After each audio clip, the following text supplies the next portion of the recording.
My name is Jess Cramp, and I am a shark researcher and responsible marine conservationist. Incredible! Lots of hammerhead sharks, frisky silky shark, huge yellowfin tuna, massive snapper. I've never seen anything like it. I'm studying the effectiveness of marine reserves on wide-ranging animals, and the first thing I did was I dived into the policies. I wanted to look at the laws that were actually outlined to do this, like, quote-unquote protection. But unfortunately, one of the very, very first things I uncovered is that while we think there are, all these protected areas in all these places, in fact, a lot of these don't have any laws at all. They were never written. We really need to follow through, and we really need to make sure that these laws not only exist, but that they exist to the effect that they are protecting both the species and think about the people that utilize that area, because they need to be enforceable. And if they're not enforceable, then they don't work, then what's the point?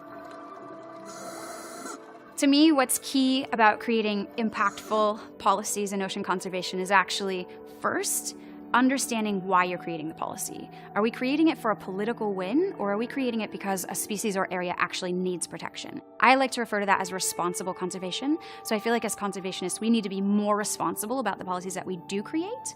But then on top of that, that responsibility doesn't stop once the announcement is made. It means that we continue to show up and ensure that the locals actually buy in. Then they will then keep the gas on their politicians to ensure that those are actually upheld.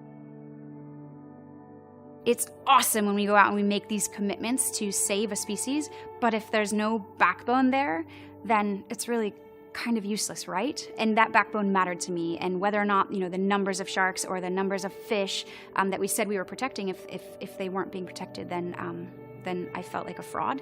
And it doesn't sound glamorous, but to me it's really exciting and fun. It feels like exploration in a way, because you're trying to look at things through the lens of someone who's trying to break that law, and you look for loopholes, and you look for ways that they can be improved so that you can improve the lives of the animals that need it and for the people who are relying on those resources.